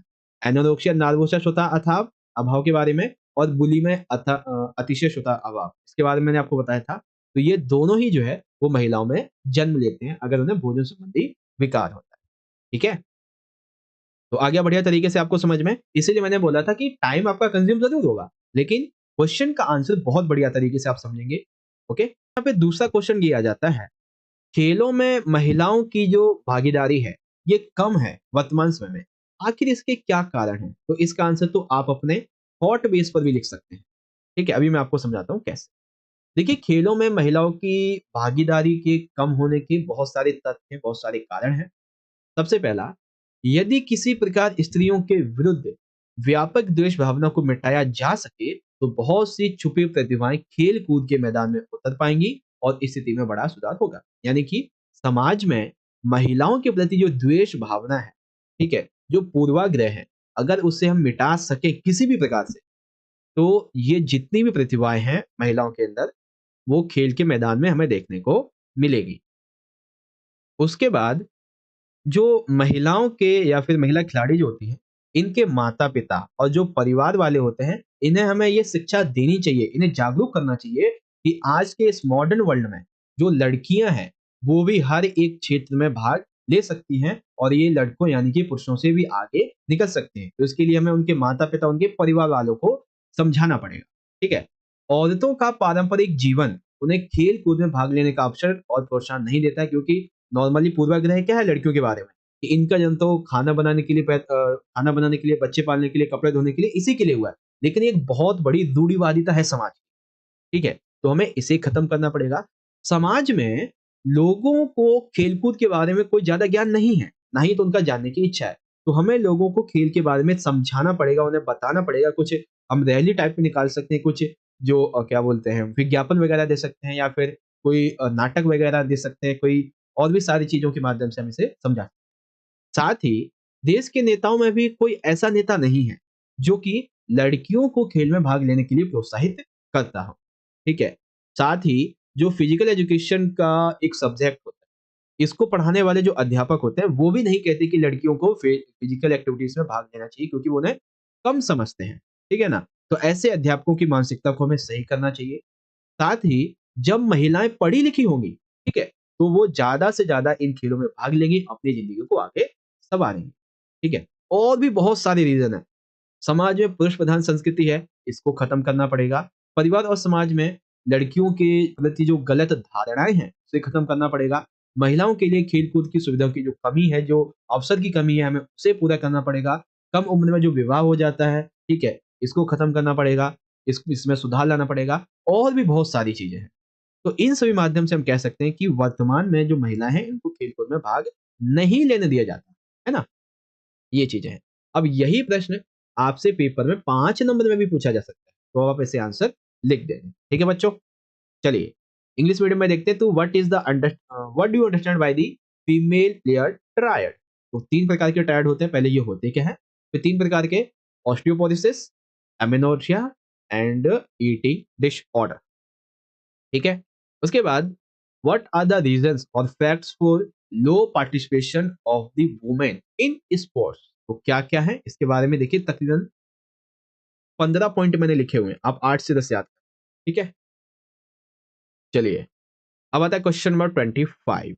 इसमें पूछा गया है, ऊपरी भाग के लचीलेपन के लिए जो बैक स्क्रैच परीक्षण होता है, इसको लिखिए। तो ये परीक्षण, पहले तो इसका उद्देश्य क्या होता है? बैक स्क्रैच परीक्षण का इसका उद्देश्य होता है, जो भी इसको करे, उसके ऊपरी भाग यानी कि कंधों की लचक के मापन। अब प्रक्रिया क्या होती है? इस परीक्षण को करने के लिए यह लचक विद्यार्थी को एक कंधे में ऊपर ले, नाक सीधे रखें, इस प्रकार से ये जो है प्रक्रिया चलती है, ठीक है? तो आप इस प्रक्रिया को पढ़िए और यहाँ से समझ सकते हैं अच्छे तरीके से, ठीक है? क्योंकि जब आप इसे पढ़ेंगे, तभी आपको ये समझ में आए, ओके? चलिए, write the back scratch test और फ्लेक्सिबिलिटी ऑफ अपर एक्सट्रीमिटी। तो इसका प्रोसेस क्या है, ऑब्जेक्टिव क्या है, वो आप यहाँ से पढ़ सकते हैं। ओके, तो अब हम बात करते हैं अगले क्वेश्चन की, और ये वाला जो है हमारा क्वेश्चन नंबर 26। इस क्वेश्चन से आपके पेपर में 2 नंबर के 4 से 5 क्वेश्चन, 3 नंबर के 4 से 5 क्वेश्चन और 5 नंबर की कम से कम 2 क्वेश्चन निकलेंगे। इस प्रकार से ये टॉपिक ही है कोमल उत्तक चोटों के बारे में, जो कि पूरा आपको यहाँ पे मैं समझाऊंगा। जैसे कि ये चोटें बेसिकली क्या होती हैं, ठीक है? इन चोटों के क्या प्रकार होते हैं? फिर कोमल उत्तक चोटें जो लगती हैं, इनके क्या कारण हैं? और चौथा, आखिर इनके क्या-क्या बचाव हैं? इन चोटों के लगने से कैसे बचा जा सकता है? तो पूरा का पूरा टॉपिक यहीं पे आपको मैं अभी समझा, ठीक है? पहले समझते हैं, खेलों में कोमल उत्तक चोटें क्या होती हैं? तो ये ऐसी चोटें होती हैं जो कि हमारे मांसपेशीय तंतु, हमारी बाहरी त्वचा या फिर जो रक्त वाहिनी आदि होती है, इस पे लगती है, ठीक है? अब ये कई प्रकार की होती है सर, जैसे कि पहली है रगड़। अब रगड़ में क्या होता है? रगड़ में ऐसी चोटें जब खेलते समय या फिर कोई शारीरिक क्रिया करते समय नग्न त्वचा किसी खुरदरी सतह से गति संपर्क में आती है, जिसके कारण त्वचा की ऊपरी सतह पर घर्षण होता है, इसको बोलते हैं। जैसे आप मान लेते हैं कि आप ना क्या बोलते हैं, क्रिकेट खेल रहे हैं, ठीक है? अब क्रिकेट में आप हाफ टी शर्ट पहन के खेल रहे हैं, तो जब आप रन लेने के लिए भाग रहे हैं और अचानक से आप गिर जाते हैं, तो जो हाथ आपका छिलेगा ना, जहाँ पे कपड़ा नहीं है एक तरीके से, तो वो है रगड़, या फिर किसी और चीज़ में टकरा जाते हैं तो वो भी है। फिर यहाँ पे है गुमचोट। गुमचोट क्या होती है? खेलों में जब सीधे प्रहार पर कुछ वस्तु से बार-बार शरीर के किसी भाग को आहत होता है, तो त्वचा के ऊपरी भाग को नुकसान पहुँचाए बिना यह तुम्हारे शरीर के मांसपेशीय तंतुओं और संयोजी ऊतक को कुचल देता है, उसे बोलते हैं। जैसे मान लेते हैं, आप जो है फुटबॉल खेल रहे हैं, फुटबॉल नॉर्मली जूते पहन के खेलना चाहिए, आप चप्पल में खेल रहे हैं, तो आप जब उसको मारेंगे ना, फुटबॉल को किक करेंगे नंगे पैर से, तो क्या होगा उससे? आपको ऐसा लगेगा कि थोड़ी बहुत आपको मतलब थोड़ा बहुत दर्द वगैरह होगा, लेकिन मतलब ऊपरी तौर पे, लेकिन अंदर ही अंदर वो पैर को बहुत ज़्यादा नुकसान पहुँचा रहा, ठीक है? ऐसा आप किसी कठोर वस्तु से जब टकरा जाते हैं तो भी ऐसा, ठीक? फिर आता है यहाँ पे विदारण। अब ये क्या होता है? त्वचा के ऊपर खुले घाव अथवा मांस के फट जाने या किसी तेज धार वस्तु के कटने या किसी सतह के टकराने के कारण ऐसा होता है। ठीक है? यानी कि जैसे मान लेते हैं खेल की तो बात नहीं करता, जैसे मान लेते हैं आप किचन में हैं, आप किचन में खाना बना रहे हैं और आपका हाथ कट गया, तो ये भी उसी का एग्जाम्पल है। साथ ही आपको जो चोट ऑलरेडी लगी थी, आपकी खेल के दौरान, अब वो हरी हो गई, उसपे से ब्लड आने लगा, तो इसको बोलते हैं विदार। फिर आता है चीरा। चीरे वाले घाव तीखे कटाव वाली चोटें होती हैं जो कि चाकू या फिर टूटे हुए शीशे आदि से लगती है, ठीक है? और घाव के किनारे उस वस्तु की धार की प्रकृति के अनुसार अलग अलग होते हैं, यानी कि जो घाव है वो उस वस्तु पे डिपेंड करता है कितना गहरा। फिर मोच आ जाता है, तो मोच क्या है? अस्थि रज्जु में खिंचाव व फट जाने के कारण मोच जाती है। अस्थि रज्जु वे ऊतक होते हैं जो कि हड्डियों को जोड़ों पर आपस में जोड़ते हैं, यानी कि हमारे जो जोड़ होते हैं ना, जैसे कि पैरों के हैं, कंधे हैं, ठीक है ना? तो ये जो अस्थियां है ना, ये अस्थि रज्जु इसको जोड़ के रखता है, और जब इसी में खिंचाव आ जाता है या फिर फट जाता है, तब मोच आती है, ठीक? फिर खिंचाव आ जाता है, तो मांसपेशियां व स्नायु के खिंच जाने या फट जाने से ऐसा होता है, ठीक है? तो ये चीजें हैं जो कि आपको यहाँ पे पता चली, कोमल उत्तक चोटों के प्रकार, ठीक? अब यहाँ पे बारी आती है कि कौन-कौन से कारण हैं, यानी कि किन कारणों की वजह से हमें ये चोटें लगती हैं। वैसे तो मैंने आपको बता दिया था, अब जो इसके कारण हैं, वही इसके बचाव भी हैं। जैसे अभी आपको बताता हूँ, कोमल उत्तक चोट हमें क्यों लगती है? क्योंकि आपके खेल के अनुसार आप अपने शरीर को गरमाते नहीं, यानी कि अपर्याप्त वार्म अप करते हो, ठीक है? अति प्रयोग करते हो किसी चीज़ का, या फिर किसी चीज़ से आप टकरा जाते हो, आप खेल खेलते समय बहुत ज़्यादा गिरते हो या फिर बहुत ज़्यादा थक जाते हो, तो भी ऐसा होता है। ठहराव या फिर मोड़ आ जाता है। अनुचित उपकरण उपयोग करते हो अपने खेल के अनुसार। आप जो है अपने खेल के अनुसार कोई भी नया अपेक्षाकृत क्रियाकलाप करने लग जाते हो। आपकी जो तकनीकी मुद्रा है या फिर आपका जो आसन है, वो उसके अनुसार नहीं होता है, ये चीज़। अब यही इसके जो कारण हैं, वो इसके बचाव बन जाएँगे। कैसे? शरीर देखो क्या-क्या बचाव हैं? तो सबसे पहले बचाव क्या है? कि शरीर को खेल गतिविधियों में भाग लेने से पहले अच्छी तरीके से गरमाना, यानी कि पर्याप्त वार्म अप करना चाहिए, ठीक है? हमेशा अच्छा खाना खाना चाहिए, अच्छी गुणवत्ता वाले उपकरण उपयोग करो, साथ ही खेल मैदान या कोर्ट साफ और समतल होने चाहिए। खिलाड़ियों को खेल के बारे में पूर्ण जानकारी होनी चाहिए। प्रतियोगिता और प्रशिक्षण के समय खिलाड़ी सतर्क रहने चाहिए। अति प्रशिक्षण तथा अति प्रयोग नहीं करना चाहिए। थकावट, बीमारी व रोगों की दशा में खेलों में भाग नहीं लेना चाहिए। ठीक है? तो इस प्रकार से आप कोमल ऊतक चोटों से बच सकते हैं। ठीक है बच्चों? ये पूरा कॉन्सेप्ट आपको समझ में आ गया? अगर ये कोमल ऊतक चोटों का पूरा कॉन्सेप्ट समझ में आ गया, तो सारे बच्चे एक बार लाइव सेशन में और कमेंट बॉक्स में लिखेंगे, यस सर, हमें समझ में आ चुका है। ठीक है? सारे के सारे बच्चे लिखेंगे एक बार, फिर हम आगे बढ़ते हैं। तब तक के लिए जो बच्चे इंग्लिश मीडियम है वो यहाँ से देख लीजिए। सॉफ्ट टिश्यू इंजुरी क्या होती है? इसके कई प्रकार के प्रकार हैं, ठीक है? तो आप यहाँ से इन सभी को पढ़ सकते हैं, टोटली 6 प्रकार हैं ये, ठीक? उसके बाद सॉफ्ट टिश्यू इंजरी आखिर होती क्यों है? तो उसके बहुत सारे रीज़न हैं, यहाँ पे दिए गए हैं, और इनसे कैसे बचा जा सकता है, कैसे इनको प्रिवेंशन किया जा सकता है, तो उसके भी ये पॉइंट यहाँ पे दिए गए हैं, ठीक है? चलिए, अब आता है क्वेश्चन नंबर 27। इसमें भी आपका एक 3 नंबर का, एक 5 नंबर का क्वेश्चन कंप्लीट होगा। नॉकआउट टूर्नामेंट के लाभ और नॉकआउट टूर्नामेंट की हानियाँ, दोनों चीज़ें लिखिए। तो आपको लाभ और हानियाँ दोनों बताऊँगा, ठीक है? तो पहले बात करते हैं लाभ की। नॉकआउट टूर्नामेंट के क्या-क्या लाभ होते हैं? सबसे पहला लाभ होता है कि ये कम खर्चीले। क्यों? क्योंकि नॉकआउट टूर्नामेंट के अंतर्गत जो टीम मैच हार गई, वो इस टूर्नामेंट से बाहर हो जाती है, और यही इसकी हानि भी है, ठीक है? मैचों की संख्या इसमें कम होती है क्योंकि टूर्नामेंट में कम समय लगता है, क्योंकि जो टीम थी हार गई वो तो बाहर निकल गई, तो टाइम कम लगता है इन चीज़ों में। फिर है उच्चतर प्रदर्शन में सहायक, क्योंकि टीम जो एक बार हार गई वो मैच से बाहर हो जाएगी, इसीलिए सभी खिलाड़ी इस डर की वजह से अच्छे से अच्छा प्रदर्शन करने की कोशिश करते हैं, ठीक है? अब टीमें कम है तो सिंपल सी बात है, खेल अधिकारियों की कम आवश्यकता होगी, जैसे referee, umpire, time keeper, recorder, इनकी कम आवश्यकता पड़ती है। और विजयी जो टीम होती है इसका निर्णय भी बहुत जल्दी हो जाता है ना। अब जो इसकी हमने लाभ देखे अभी अभी, यही इसकी हानियां भी हैं। कैसे? कई बार अच्छी टीमें जो होती हैं वो प्रथम या फिर द्वितीय राउंड में ही टूर्नामेंट से बाहर हो जाती हैं। ठीक है। साथ ही ऐसा भी होता है कि डर की वजह से अंतिम राउंड तक पहुंचते पहुंचते जो टीम जीतती आ रही थी वो बहुत ही कमजोर टीम पहुंचती। ठीक है। पहले राउंड में टीम के हारने के बाद बाहर होने से खिलाड़ियों को मैच का भी अनुभव नहीं मिलता है। पहली टीम में हार गए तो उनको पता ही नहीं चलता मैच का हमें क्या अनुभव मिलना चाहिए था। ठीक है। हारी हुई टीम को अपना कौशल दिखाने का दूसरी बार मौका तक नहीं मिलता है। ठीक है। कई बार प्रतिभाशाली जो खिलाड़ी है इसी वजह से उसका चयन नहीं हो पाता है। डरने के कारण सभी टीम अपने अच्छे खिलाड़ियों को खेलने का मौका देती है, जिससे कभी भी नए खिलाड़ी को इसमें खेलने का मौका नहीं मिलता है, क्योंकि उन्हें डर है नए खिलाड़ी को खिलाइए, खेला नहीं खेला तो मैच से बाहर हो जाएंगे, क्योंकि एक बार हारे तो पूरे मैच से बाहर हो जाएंगे टूर्नामेंट से। इसीलिए ठीक है। तो ये इसके लाभ हैं और ये है इसकी हानियां। समझ गए बढ़िया तरीके से।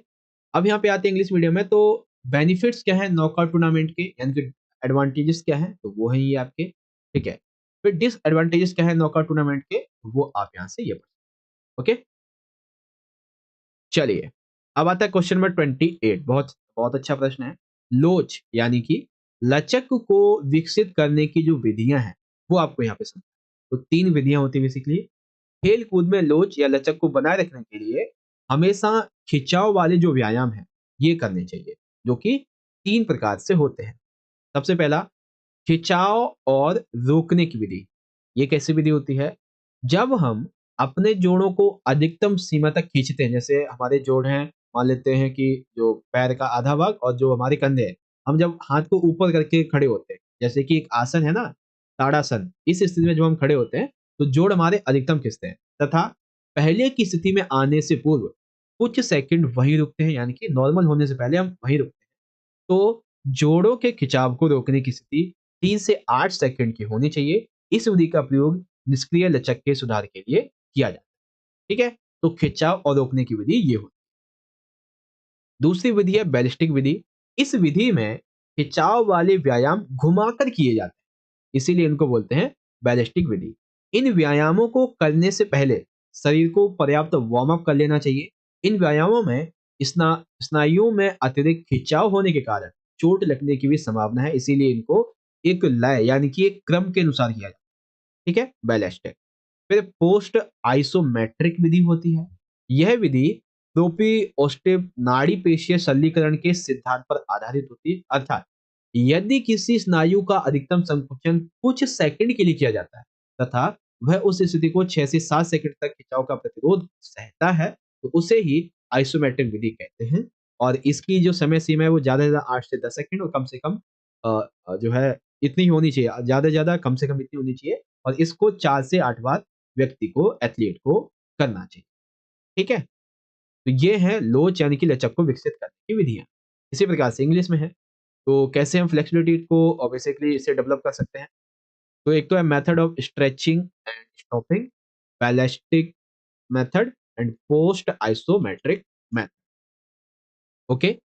तो इस प्रकार से सेक्शन नंबर सी के अंदर जो भी हमारे 3-3 नंबर के क्वेश्चन थे वो हमने समझ लिया। अब जितने बच्चे लाइव सेशन में जुड़े हुए हैं वो बताएं कि यस सर हमको सेक्शन सी पूरा कंप्लीट समझ में आ गया है। फिर हम सेक्शन डी की बात करें। ठीक है। सेक्शन डी के अंदर 4 नंबर के 3 क्वेश्चन होंगे जो कि हमारे केस बेस्ड रहेंगे। ओके। तो चलिए अब हम बात करते हैं इस पेपर के अगले सेक्शन की, जो कि है हमारा खंड नंबर डी। ठीक है। जिसके अंदर हमसे केस स्टडी वाले जो क्वेश्चन है वो पूछे जाएंगे। ठीक है। बेसिकली क्या होगा, आपसे 4-4 नंबर के 3 क्वेश्चन पूछे जाएंगे जो कि आपके इमेज बेस्ड रहेंगे। ठीक है। चित्र दे दिए जाएंगे और उससे संबंधित आपसे क्वेश्चन पूछे। ओके। तो क्वेश्चन नंबर 29 दिया गया है। ये बेसिकली एक तरह का योगासन है। ठीक है। जिसमें अनुलोम विलोम जो आसन है वो यहाँ पे किया जा रहा है। अब इस आसन से संबंधित, इस चित्र से संबंधित जो भी क्वेश्चन पूछा जाएगा आपको उसका आंसर देना। ठीक है। जैसे कि 29.1 क्या कहता है, चित्र में दर्शाए गए आसन का नाम लिखिए। तो यह आसन कौन सा है? अनुलोम विलोम है। चित्र में दर्शाए गए आसन जो है वो शरीर के किस भाग के द्वारा किया जाता है? तो शरीर का जो नासिका मार्ग है इसके द्वारा किया जाता है। चित्र में दर्शाए गए आसन के कोई 2 लाभ लिखिए, यानी कि अनुलोम विलोम के 2 लाभ बताएं। तो सबसे पहला लाभ तो ये है कि जो नाड़ियां होती हैं ये शुद्ध होती हैं, इसीलिए अनुलोम विलोम का दूसरा जो नाम है वो होता है नाड़ी शुद्धि प्राणायाम। ठीक है, इससे हृदय को शक्ति मिलती है, साथ ही कोलेस्ट्रॉल जो है वो भी यहाँ पे नियंत्रित होता है, पित्त, कफ के विकार दूर होते हैं, गठिया, जोड़ों का दर्द, सूजन इत्यादि में राहत मिलती है, अनिद्रा में लाभदायक होता है तथा तनाव को घटाकर शांति और सकारात्मक सोच में बढ़ावा। ठीक है, आपको 2 बताने थे, मैंने 4 बता दिए। ठीक है, कोई भी 2 याद कर लेना। उसके बाद चित्तमय दशाएं का जो अनुलोम विलोम आसन है, जब इसको कोई व्यक्ति करता है तो उसके लिए क्या क्या सावधानियां उसको याद रखनी चाहिए। तो सबसे पहली सावधानियां तो ये है कि सांस लेने व छोड़ने की प्रक्रिया में आवाज नहीं होनी चाहिए। जब सांस लें और छोड़ें तो उसमें जो सांस की आवाज होती है ना हवा की, वो नहीं होनी चाहिए। ठीक है, साथ ही कमजोर एवं एनीमिया पीड़ित जो व्यक्ति हैं उन्हें ये आसन करने में दिक्कत हो सकती है, तो वो अच्छा होगा कि ना करें, अगर करते हुए हैं तो सावधानियां बरतें। ठीक है, तो ये अनुलोम विलोम की पूरी एक पूरी कहानी थी। ठीक है, अब यहाँ पे इसकी विधि रह गई केवल, बाकी लाभ तो आपको बता ही दिए, सावधानी भी बताई दी, सिंपल सा। ओके, इसी प्रकार से इंग्लिश में है, तो यहाँ पे जो आसन दिया गया है वो अनुलोम विलोम है, जो कि नशल पैसेज द्वारा होता है। एंड इसके बेनिफिट्स क्या क्या हैं, तो ये 4 मैंने बेनिफिट्स बता दिए हैं, और सावधानियां क्या है वो आप यहाँ पे देख सकते हैं। ठीक है, चलिए, अब यहाँ पे एक और चित्र दिया गया है। अब इस चित्र में अगर आप देखेंगे तो एक ये प्लेट है और एक ये प्लेट, और ये एक टीचर जैसे लग रहे हैं। ठीक है, जहाँ उन्होंने हाथ रखा हुआ है। तो यहाँ पे जो चित्र में दर्शाया गया टेस्ट है उसका क्या नाम है, प्लेट टैपिंग टेस्ट। ठीक है, अब ये जो टेस्ट है इसका उद्देश्य क्या होता है, तो इसका उद्देश्य होता है प्राथमिक विद्यालय के बच्चों के ऊपरी अंगों की जो गति है और जो समन्वय, जो तालमेल है, मूवमेंट जो होती है, इसको मापने के लिए इसका उपयोग किया जाता है। उसके बाद टेस्ट के लिए आवश्यक क्या-क्या चीजें हैं, तो एक तो टेबल चाहिए। ठीक है, एक ये देखो टेबल है, 2 पीली-पीली ये चाहिए, क्या बोलते हैं, प्लेटें चाहिए, एक तरीके से डिस्क चाहिए 20 सेंटीमीटर की।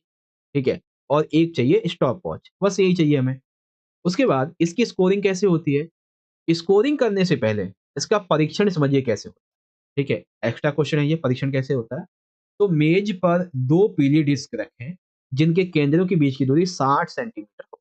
दोनों डिस्क के बीच बराबर दूरी पर रेक्टेंगल आयत को रखें। ठीक है, जैसे ये प्लेटें थी ना अभी हमने देखा था, यहाँ पे बीच में ये आयत है इस प्रकार से। ठीक है, प्रतिभागी डिस्क के सामने आराम से खड़ा हो जाए और गैर पसंदीदा हाथ को आयत पर रखे, यानी कि उसका लेफ्ट या फिर राइट जो उसको पसंद नहीं है वो हाथ उसको यहाँ पे रखना है। ठीक है, गो कमांड पर प्रतिभागी जितनी जल्दी से हो सके अपने पसंदीदा हाथ से एक के बाद एक करके पीले डेस्क को टैप करना शुरू कर देगा, और यह प्रक्रिया 25 पूर्ण चक्र यानी कि 50 टेप तक दोहराई जाएगी। ठीक है, फिर स्कोरिंग कैसे होगी, तो 25 चक्रों को पूरा करने में जितना समय और सेकंड, टाइम और सेकंड लगा, मिनट और सेकंड लगा, उसी हिसाब से इसकी स्कोरिंग होती है। 25 चक्रों को कितने टाइम सेकंड में इसने पूरा किया। ठीक है, तो ये होता है प्लेट टैपिंग टेस्ट। पिछली वीडियो में बैलेंस टेस्ट के बारे में मैंने आपको बताया था, उससे पिछली वीडियो में पार्शियल कलप के बारे में आपको बताया था। तो ऐसे ऐसे करके बहुत सारे चित्र वाले आपके क्वेश्चन भी हमने कंप्लीट कर। ठीक है, अब यहाँ पे इंग्लिश में आ जाएगा, तो प्लेट टिपिंग टेस्ट यहाँ पे दिया गया है, इसके ऑब्जेक्टिव्स क्या है, इक्विपमेंट्स क्या क्या चाहिए।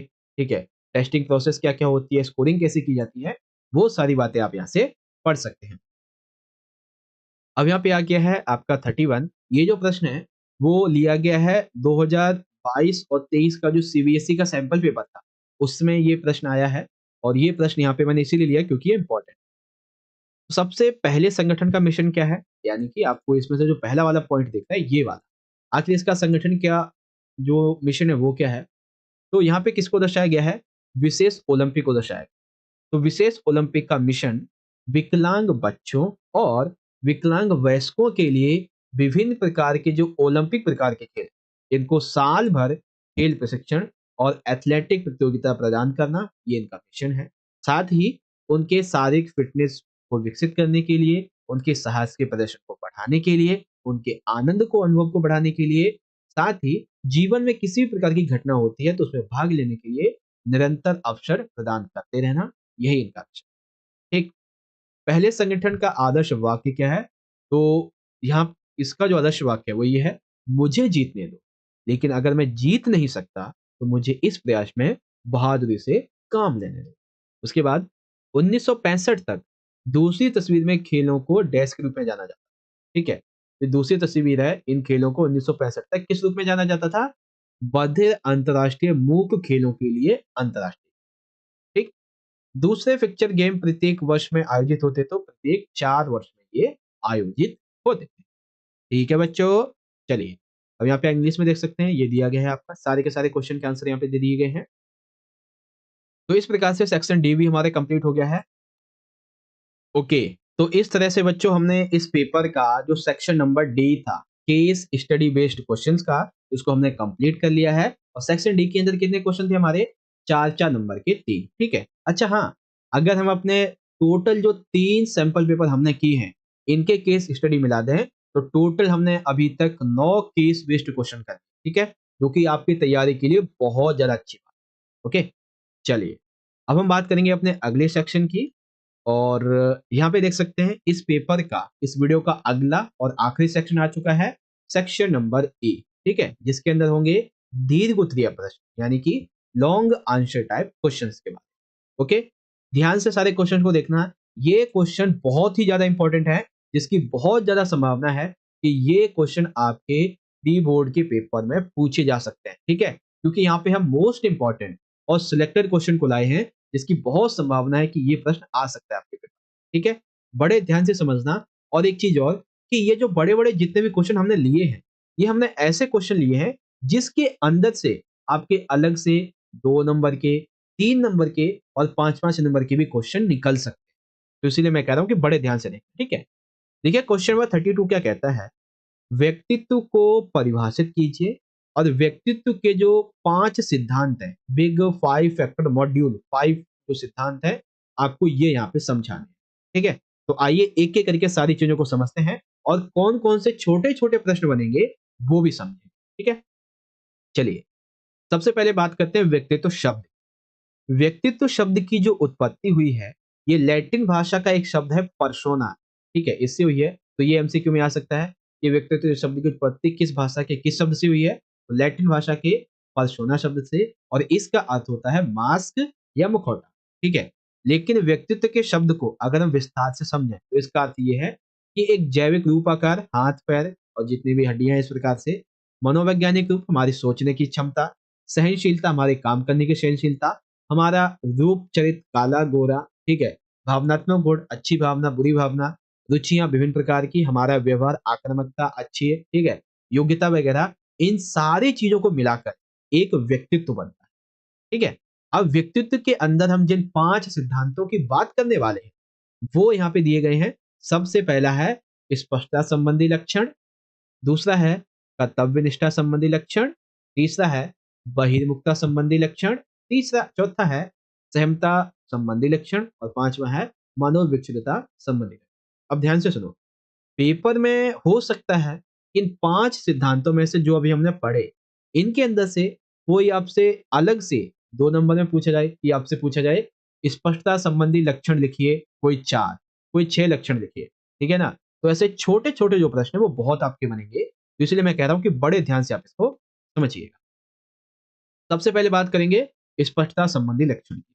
तो इन लक्षणों का जो आकलन है, वो एक व्यक्ति के लिए विभिन्न चीजों को दर्शाता है। जैसे कि जब हम किसी व्यक्ति के स्पष्टता संबंधी लक्षणों का आकलन करते हैं, तो हमें ये पता चलता है कि व्यक्ति कितना कल्पनाशील है, व्यक्ति कितना व्यावहारिक है, क्या व्यक्ति के अंदर रचनात्मकता है या नहीं, और व्यक्ति की विभिन्न विषयों में रुचियां हैं या नहीं, इसके बारे में पता चलता है। साथ ही वह बौद्धिक रूप से कितनी जिज्ञासा रखता है, क्या उसके अंदर जानने की इच्छा होती है या नहीं, ठीक है, वो नए विषयों को कितना सीखना चाहता है। इन सारी चीजों को जब हम स्पष्ट रूप से अध्ययन करते हैं, तब हम बोलते हैं स्पष्टता संबंधी लक्षण। दूसरा है कर्तव्य निष्ठा संबंधी लक्षण। ठीक है, अब ये लक्षण क्या होते हैं? तो जब हम किसी व्यक्ति की इन लक्षणों का आकलन करते हैं, तो हमें ये पता चलता है कि जो व्यक्ति है, वो जीवन में आने वाली हर एक चुनौती का सामना कैसे करता है, कितना सक्षम है वो उन चुनौतियों का सामना करने के लिए। और जब भी कोई चुनौती आती है, तो वो कितना महत्वाकांक्षी है, कितना सेल्फ डिफेंस्ड है, यानी कि कितना आत्म अनुशासित है, अपने काम के प्रति कितना कर्तव्यनिष्ठ है, कितनी निष्ठा से, ईमानदारी से कितने परिश्रम से काम करता है और क्या वो काम करने के लिए योजना बनाता है, प्लानिंग करता है या नहीं। इन चीजों का हमें इन लक्षणों से पता चलता है। ठीक। फिर आता है बहिर्मुखता। तो जब हम किसी व्यक्ति के बहिर्मुखता लक्षण का आकलन करते हैं तो हमें ये पता चलता है कि व्यक्ति कितना ऊर्जावान है, व्यक्ति के अंदर कितनी सकारात्मक भावना है या नहीं है, वो कोई गलती करता है या कुछ अच्छा काम करता है तो उसे स्वीकार करने की उसके अंदर क्षमता है या नहीं, व्यक्ति कितना मिलनसार है, लोगों से कितना मिलता है, कितना जिंदा दिल है। जिंदा दिल वो नहीं कि हार्ट धड़क रहा है या फिर बंद हो गया, वो नहीं, जो लोगों से घुले मिले बातें करे, ठीक है, किसी चीज का बुरा ना माने, ऐसा ऐसा, ठीक है। वो कितना प्रेम पूर्वक, कितना मित्रतापूर्ण व्यवहार करता है लोगों से, ये बहिर्मुखता हो। ठीक। फिर आते हैं सहमता संबंधी लक्षण। ये क्या होते हैं? इस लक्षण का आकलन ये दर्शाता है कि व्यक्ति कितना उदार है, कितना उसके अंदर हृदय भावना है, वह कितना दूसरों का सहयोग करता है, वो कितना मित्रतापूर्ण है, वो कितना व्यवस्थित रूप से कार्यों को अंजाम देता है। ठीक। और सबसे आखिरी है यहाँ पे मनोविक्षिप्तता संबंधी लक्षण। इस लक्षण का आकलन ये दर्शाता है कि व्यक्ति जो है वो कितना गुस्सा करने वाला है, व्यक्ति कितना चिंतित रहता है, साथ ही व्यक्ति के अंदर कितनी भावनाहीन भावना, कितनी नकारात्मक सोच है। इन चीजों को इसमें अध्ययन किया जाता है, इससे पता चलता है। ठीक है। तो ये था आपका सबसे important question big five factor module के बाद। समझ गया बढ़िया तरीके से। सेकंड क्वेश्चन क्या था हमारा? सेकंड क्वेश्चन था खेलों में तालमेल संबंधी योग्यताओं से आप क्या समझते हैं और किन्हीं पांच योग्यताओं को आप यहाँ पे समझाना। तो आइए समझते हैं। सबसे पहले बात करते हैं कि खेलों में तालमेल संबंधी योग्यता होती क्या है। वह योग्यताएं जिसमें कि व्यक्ति जो है वो अपनी गतिविधियों को व्यापक और संतुलित रूप से नियंत्रित कर सकता है, उसे हम बोलते हैं तालमेल संबंधी योग्यता। अब खिलाड़ी जो है वो इन योग्यताओं के द्वारा गतिविधियों के समूह को प्रभावशाली व अच्छे ढंग से करता है। इन योग्यताओं की मदद से। और तालमेल संबंधी जो योग्यताएं हैं वो प्राथमिक रूप से केंद्रीय स्नायु संस्था CNS इस पे निर्भर करता है। अब ये कई प्रकार की होती हैं, जैसे कि एक तो है संतुलन योग्यता। संतुलन योग्यता के अंतर्गत क्या होता है, ठीक है। फिर है प्रतिक्रिया योग्यता, फिर यहाँ पे आती है तालमेल संबंधी योग्यता, फिर स्थिति निर्धारण योग्यता, अनुकूलन योग्यता है, फिर विभेदन योग्यता। ये 5 योग्यताएं एक खिलाड़ी के अंतर्गत आती है। अब संतुलन में क्या होता है? संतुलन योग्यता खिलाड़ी के अपने शरीर या विभिन्न भागों को स्थिर और गतिशील दोनों ही स्थिति में रखने और संतुलित गतिविधि को खराब होने के बाद जल्दी से संतुलन प्राप्त करने की योग्यता। तो संतुलन में क्या होता है? ये खिलाड़ी के ऊपर पूरी तरीके से डिपेंड है कि वो अपने बॉडी का जो लेवल है, ठीक है, यानी कि बॉडी अपने विभिन्न भाग जो है इनको स्थिर रखे, चाहे वो जब गतिशील है भी और नहीं भी है। अगर उसका संतुलन खराब हो रहा है तो उस समय भी ये योग्यता मदद करती है उसके संतुलन को बनाने के लिए। ठीक है। उसके बाद प्रतिक्रिया योग्यता क्या होती है? तो जब भी किसी चीज के लिए इशारा मिलता है तो उसके प्रति तेजी से कार्य करने की जो प्रतिक्रिया है उसको प्रतिक्रिया योग्यता बोलते हैं। जैसे कि एक तो होती है सामान्य और एक होती है जटिल। ठीक। फिर तालमेल योग्यता, यह खिलाड़ी के शारीरिक अंगों की जो क्रियाएं हैं, उनकी जो मूवमेंट है, इनकी योग्यता होती है। जैसे कि हाथ और आंखों का तालमेल, पांव और आंखों का तालमेल इत्यादि। ठीक। फिर स्थिति निर्धारण है, अनुकूलन योग्यता, विभेदन, ये कुछ चीजें हैं जिसे आप इसे पढ़ सकते हैं। ओके। अब इन्हीं दोनों क्वेश्चन को इंग्लिश में आइए देखते हैं। तो define personality and describe the 5 theories of personality. तो पर्सनैलिटी है क्या? अब इसके लिए जो 5 प्रिंसिपल्स हैं वो यहाँ पे ये दिए गए हैं। ठीक। अब हर एक प्रिंसिपल के क्या क्या बातें हैं। तो characters related to clarity, related to constitution consequence and extroversion, related to aggravaleness and symptoms related to mental disorder। Okay, ये चीजें आप बताएंगे। उसके बाद कोऑर्डिनेशन रिलेटेड एबिलिटीज क्या होती हैं और इसके क्या क्या टाइप्स होते हैं। तो एक तो है बैलेंस एबिलिटी, फिर रिस्पॉन्स एबिलिटी जो कि दो तरीके की होती है, एक सिंपल और एक कॉम्प्लेक्स। फिर कोऑर्डिनेशन एबिलिटी आ जाती है, situation determination ability, adapt ability and discrimination ability. ठीक है। चलिए, अब आता है क्वेश्चन नंबर 33। ठीक है, क्या पूछा गया प्रश्न में? वसा और जल को घुलनशील जो विटामिन है और उनके स्रोतों की व्याख्या कीजिए, यानी कि वसा में घुलनशील विटामिन और जल में घुलनशील विटामिन, ये समझाने कौन कौन से हैं और उनके स्रोत। तो अब ध्यान से देखो, यहाँ पे अभी हम पता है क्या करेंगे, यहाँ पे अभी हम बात करेंगे तकरीबन आप मान लीजिए 2 और 4, टोटल हम 6 तरीके की जो विटामिन है इनकी बात करेंगे। तो आपसे पेपर में देखो क्या होगा, इन 6 विटामिन के अलग अलग से 2 नंबर में या फिर 3 नंबर में क्वेश्चन आ जाएंगे, या फिर पानी में घुलनशील विटामिन का 5 नंबर में अलग अलग से आ सकता है, और जो वसा वाला प्रश्न है वो भी 5 नंबर में अलग से आ सकता है। तो पूरा एक टॉपिक है आपका, जो कि यहाँ पे मैं आपको समझाऊंगा, ठीक है ना, बड़े ध्यान से समझिएगा। सबसे पहले बात करते हैं कि विटामिन होते क्या। विटामिन जो है वो हमारे शरीर के लिए बहुत ही आवश्यक हैं, और ये हमारे आधारभूत पोषक तत्व हैं, जो कि किसी व्यक्ति के शरीर की क्षमता और सहनशीलता, स्फूर्ति बढ़ाने में और उसे फिट रखने में मदद करते हैं। अब ये 2 प्रकार के होते हैं, एक तो होते हैं पानी में घुलनशील, ठीक, और दूसरे होते हैं वसा में घुलनशील। तो दोनों की हम यहाँ पे अच्छे से बात करेंगे। पानी में घुलनशील जो है वो केवल और केवल कितने हैं, एक सेकंड, ये तो हट गया, वो है केवल 2, बी और सी, ये 2 पानी में है। अब बी की बात करते हैं। देखिए बी के अंतर्गत क्या है, विटामिन बी के अंतर्गत 6 प्रकार के समूह आते हैं, ठीक है, जिन्हें सामूहिक रूप से विटामिन कॉम्प्लेक्स बोलते हैं। ये हमारे शरीर में क्या करते हैं, विटामिन बी हमारे शरीर की पाचन क्रिया को अच्छा बनाते हैं और हमारे सामान्य स्वास्थ्य के लिए आवश्यक है, ठीक है। अगर हमारे शरीर में विटामिन बी की कमी हो जाएगी तो हमारे शरीर में बेरी बेरी नामक जो रोग है ये हो, तो एमसीक्यू में आ सकता है बेरी बेरी नामक रोग किस विटामिन की कमी से होता है, ठीक। अब स्रोत क्या है इसके, तो दूध से, दही से, पनीर से, मक्खन से, अंडा, मछली, टमाटर, हरेदार पत्ती, सब्जियां, सूखे मेवे, इनसे मिलता है। तो एमसीक्यू में ये भी आ सकता है कि विटामिन बी के जो स्रोत है उसमें शामिल क्या है, गलत का चयन कीजिए, सही का चयन कीजिए, इस तरह, ठीक। फिर यहाँ पे आता है हमारा विटामिन सी, ठीक है। विटामिन सी यह गर्मी ऑक्सीजन के संपर्क में आते ही निष्क्रिय हो जाता है, जैसे ही गर्मी ऑक्सीजन के संपर्क में आता है ये निष्क्रिय हो जाता है। इंपॉर्टेंट क्या है इसकी, तो खेलों के दृष्टिकोण से यह सहन जो शीलता है, सहने की क्षमता, उसको बढ़ाने के लिए इंपॉर्टेंट है। यह एक खिलाड़ी की दांत, अस्थि यानी कि हड्डी, बोन मटेरियल, रक्त वाहिनियां, इनको मजबूत करता है। स्रोत क्या है, तो खट्टे फल, आंवला, टमाटर, नींबू, अंकुरित अनाज, हरी सब्जियां, हरी मिर्च, इन सभी से विटामिन सी मिलता है, ठीक है। तो विटामिन बी और विटामिन सी, ये सभी इसकी इंपॉर्टेंस हो गई।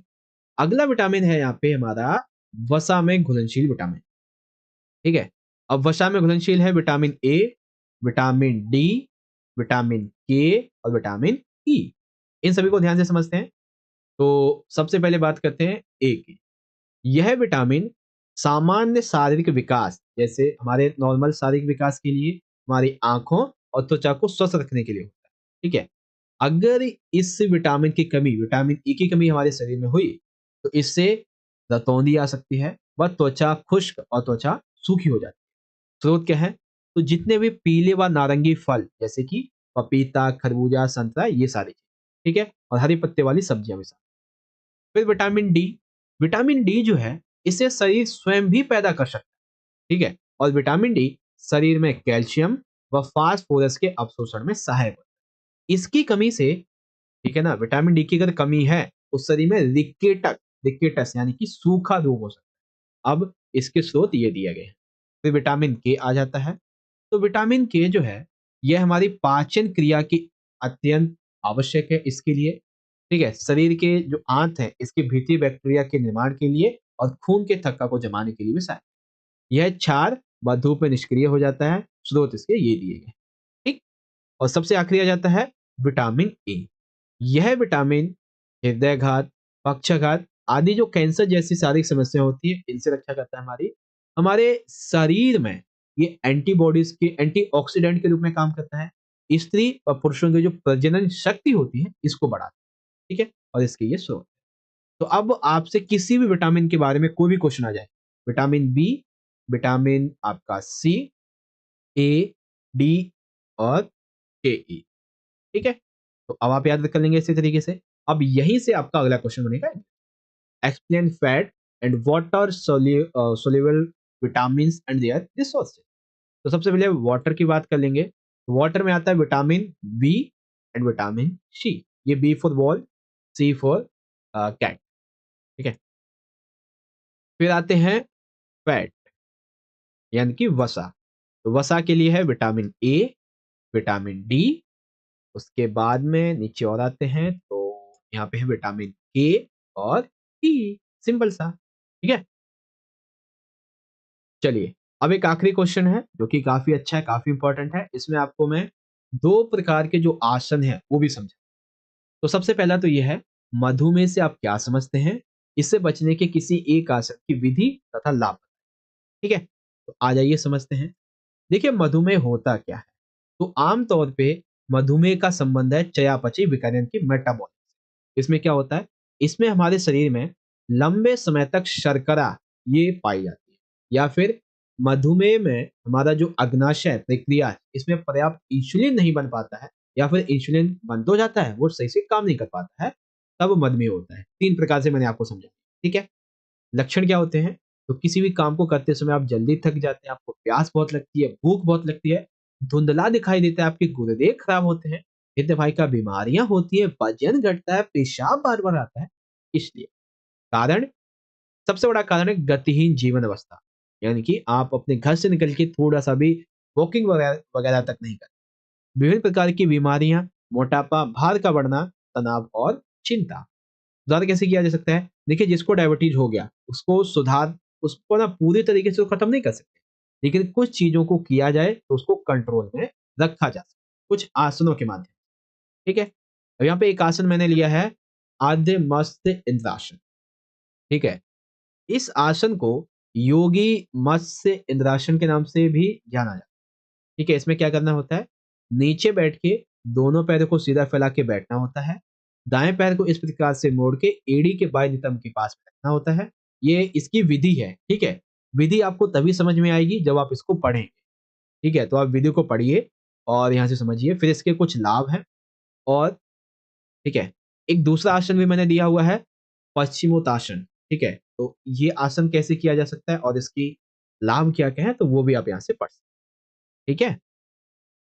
इसी प्रकार से आप इसे इंग्लिश में देख सकते हैं, डायबिटीज क्या है, इसके सिम्टम्स क्या है, कॉज और इम्प्रूवमेंट कैसे कैसे होती है, आद्य मत से इंद्रासन का मेथड क्या है, ठीक है, इसके बेनिफिट्स क्या क्या होते हैं, फिर पश्चिमो आसन क्या है, इसका मेथड और इसके बेनिफिट्स, ठीक है। ओके, तो इस तरह से प्यारे बच्चों पिछले 45 से लगभग 47 मिनट के आसपास आप सभी ने मेरे साथ मिलके क्लास 12th के अपने फिजिकल एजुकेशन के प्री बोर्ड के एग्जाम के लिए, जो कि आपका कल होने वाला है, कल यानी कि 31 दिसंबर 2024 को, ठीक है। इसके लिए हम लोगों ने यहाँ पे अपना जो तीसरा सैंपल पेपर है इसको भी बहुत अच्छे समझ लिया। वैसे तो मैं आपको 2 सैंपल पेपर करवाने वाला था, लेकिन आपकी बहुत ज़्यादा डिमांड थी तो आपके लिए मैं एक तीसरा पेपर और लेके आया, ठीक है।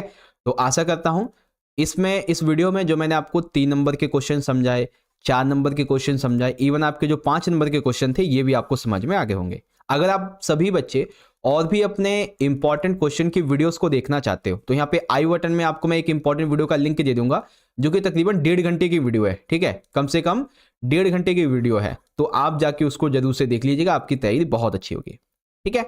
तो चलो बच्चों, वीडियो अच्छी लगी हो तो फटाफट से इस वीडियो को एक प्यारा सा लाइक जरूर कर दीजिए, क्योंकि आपका एक लाइक हमें बहुत मोटिवेट करता है ऐसी वीडियोस के लिए। अपने सभी दोस्तों में ज़्यादा से ज़्यादा इस वीडियो को शेयर कीजिए, ताकि आपके शेयर करने की वजह से वो भी अपनी तैयारी कर सकें, ठीक है। और कमेंट करके बताओ वीडियो कैसी लगी, और चैनल पे पहली बार आ गए हो तो फटाफट से सब्सक्राइब भी कर लीजिए।